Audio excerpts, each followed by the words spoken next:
What is going on, Trash Talkers? We are back with another episode for you. In today's video, we're going to give you our NFL running back rankings heading into the 2022 NFL season. All that and much more coming your way right now!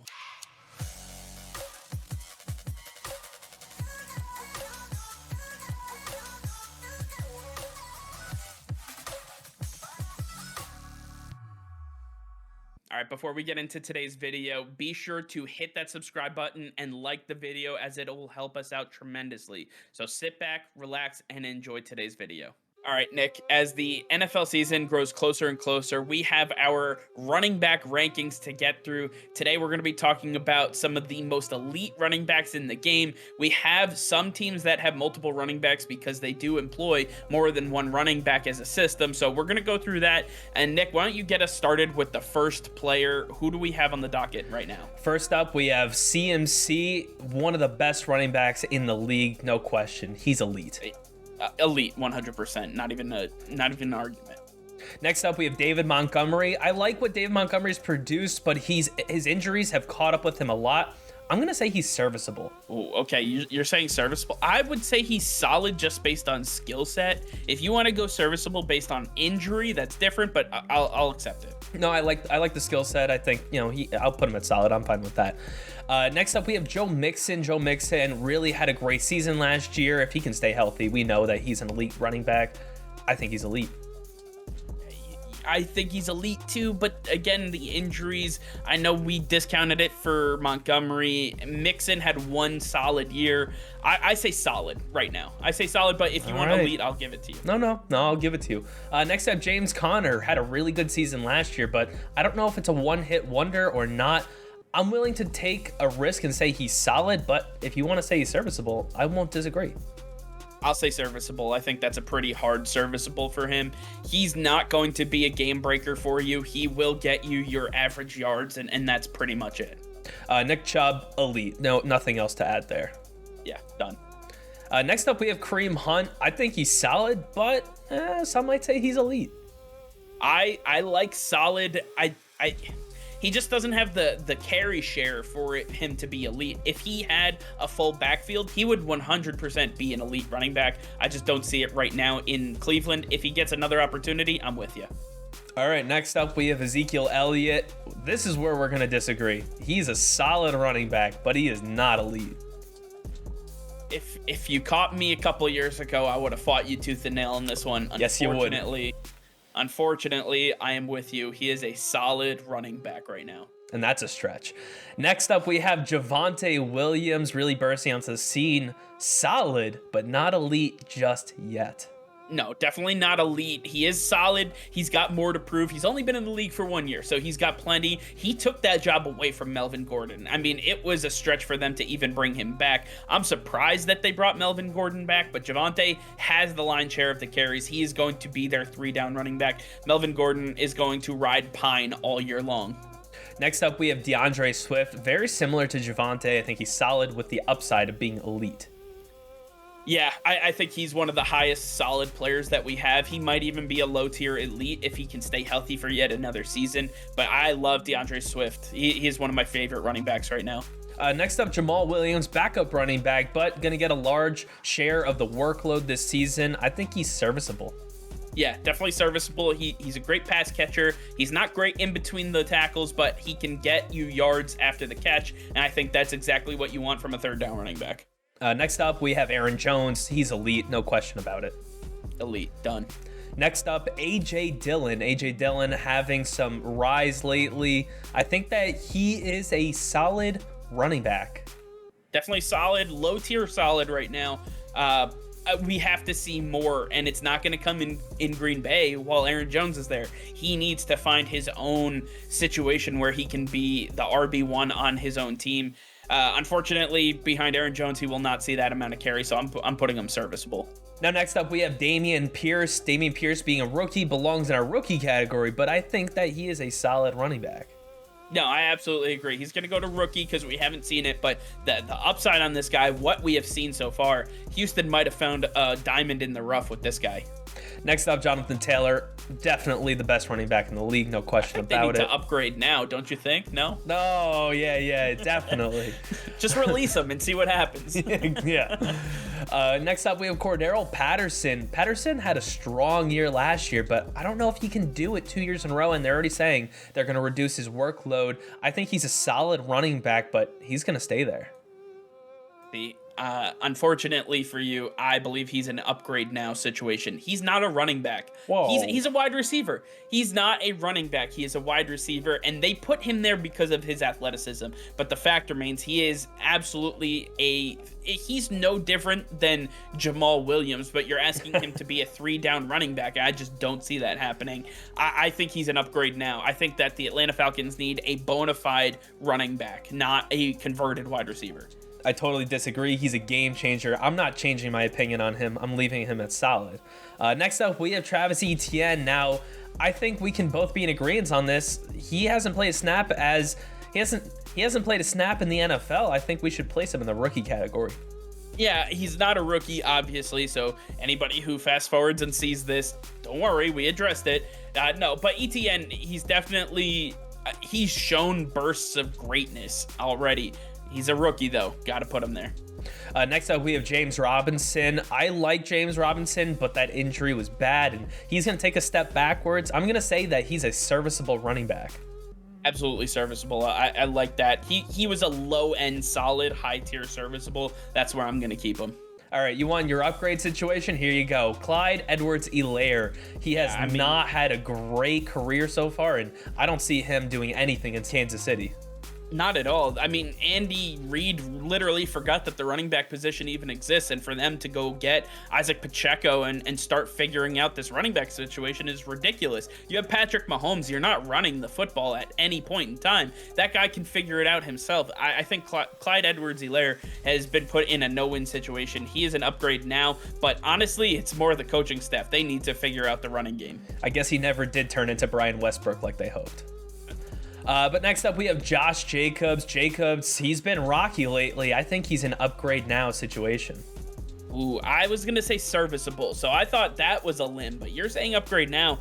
They got Zamir White, so they have some load to take off of him, but I like Josh Jacobs. I think in clutch moments, he comes up big for this team. I'm going to say he's serviceable. All right, next up, we have Austin Eckler, definitely an elite running back. Yeah, I think Eckler is an elite running back. Personally, I think he's actually more solid, but I just have never been a believer in Eckler. I'll stick with elite because I know that he has shown when healthy, he is one of the best. Next up, Cam Akers. I could go either way on this one. I think he is fringe solid. I'm leaning towards that category. I'm leaning towards serviceable. We just have not seen enough right now.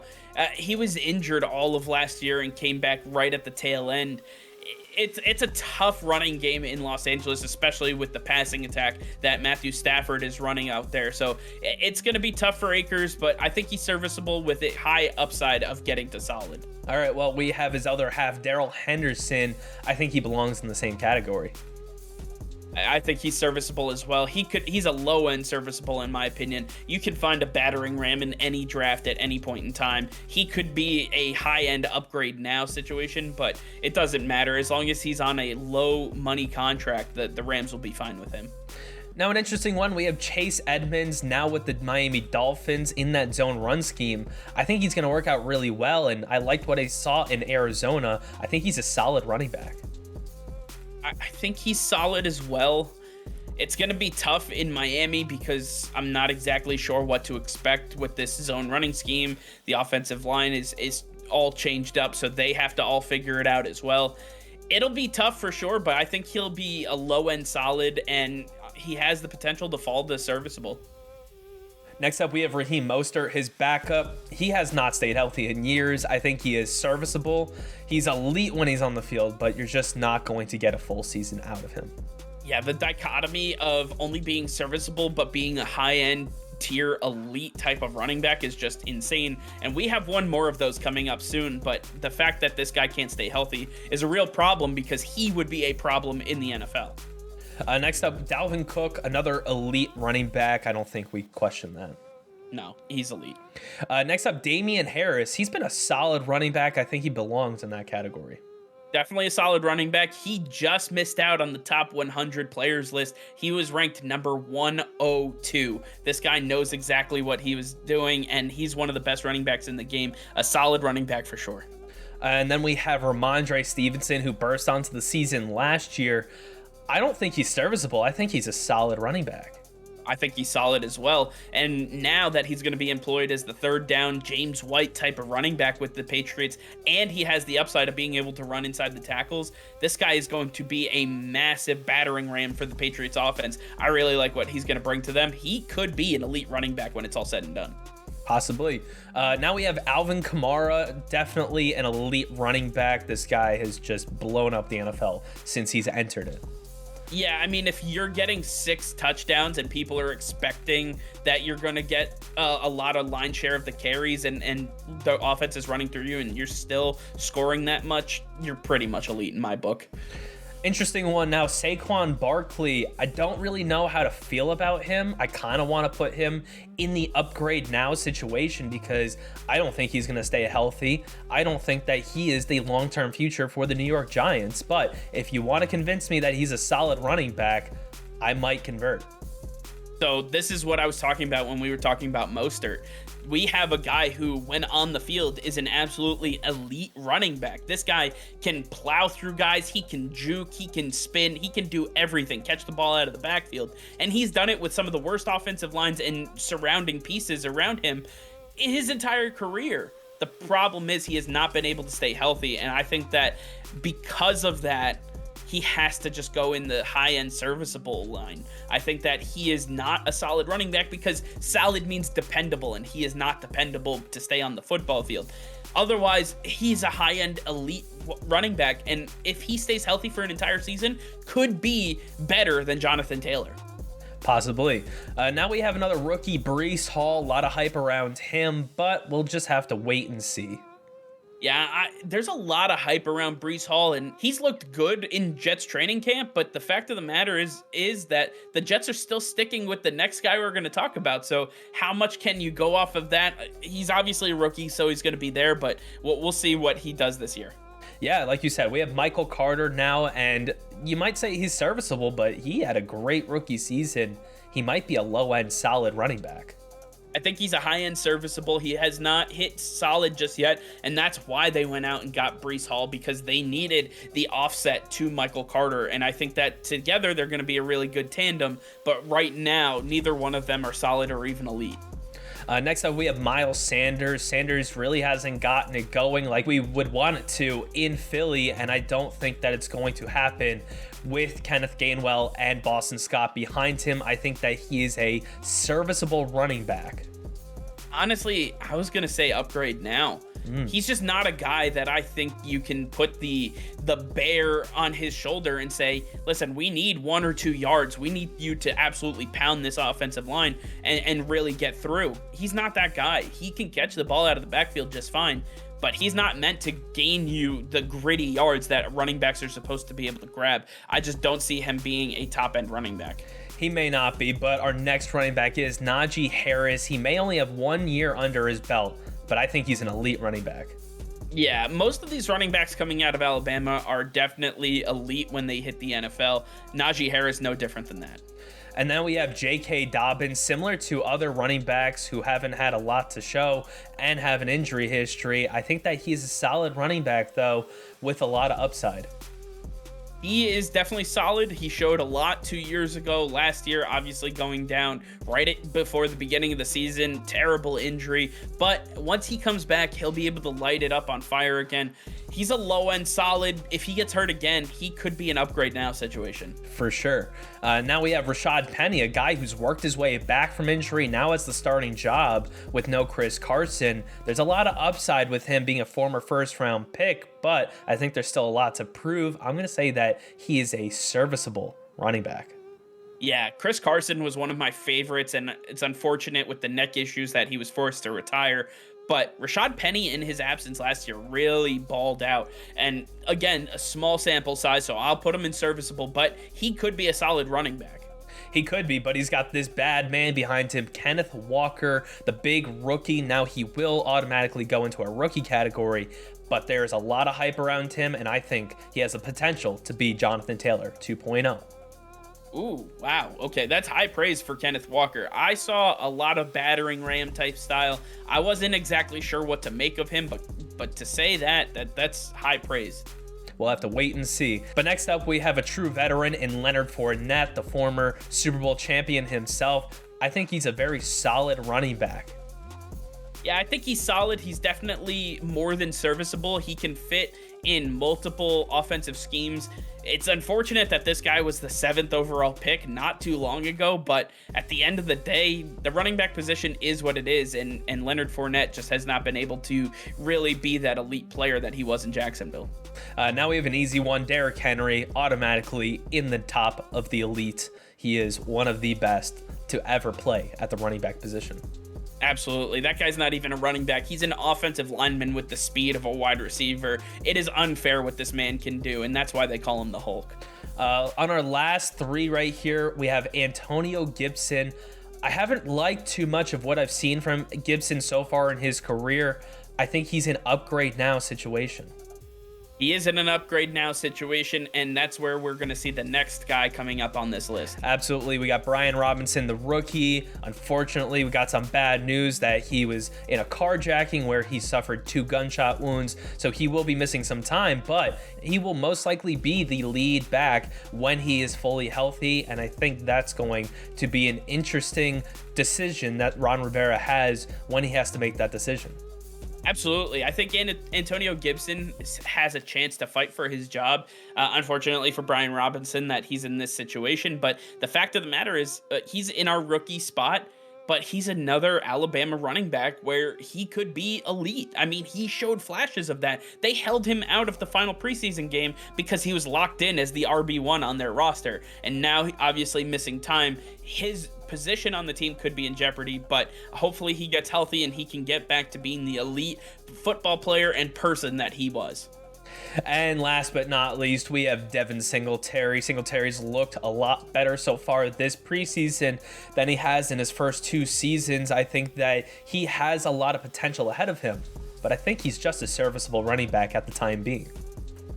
To me, he's an upgrade now situation. They went out and got James Cook. This is not one of those where he is serviceable. He can't carry the load for this offense. Again, we talked about the Chiefs. We talked about some of these other high-powered passing offenses. The Bills are exactly that. They don't rely on the running back because they can't rely on a running back. And having Devin Singletary and James Cook and Zach Moss and all these guys, it's not going to be pretty for them. So I think Devin Singletary is one of those upgrade now types of situations. Yeah, and I think looking at this list overall, we see there's quite a few elite running backs by our standards in the NFL with a lot of solid running backs to add. I don't see a lot of bad running backs in the NFL, and I think overall you see teams with a 2 or 3 stack at the position just because of how much talent is available, and I think we're just going to see this exponentiate through the coming years because there are so many good running backs coming out of college right now. Yeah, I mean, one of the biggest issues is running backs want to get paid, but when they continuously come out of the draft and are serviceable right out of the gate, why are you going to pay these guys when you can just find another one the next year or the next year or the next year and just keep going? You can keep adding, and that's why you see some of these teams not paying running backs because they just continuously find players in the draft that can carry the ball and be those just absolute dogs for them when they need them to be. They churn them out, and then they don't give them a second contract. It sucks to be in the running back position right now, but that's exactly what it is. And unfortunately, there's such a high tier of competitiveness when it comes to these running backs that I think that there's a lot more that we're going to see coming out of college moving forward. But I want to hear from you guys. Let us know in the comments down below what you think of this list. Let us know if you would have changed any of the players. All right, well, that's going to be all for now. Thank you all for watching. Be sure to like this video and subscribe to the channel if you haven't already. Hit that notification bell. We go live every single day. That'll be all. Peace and love.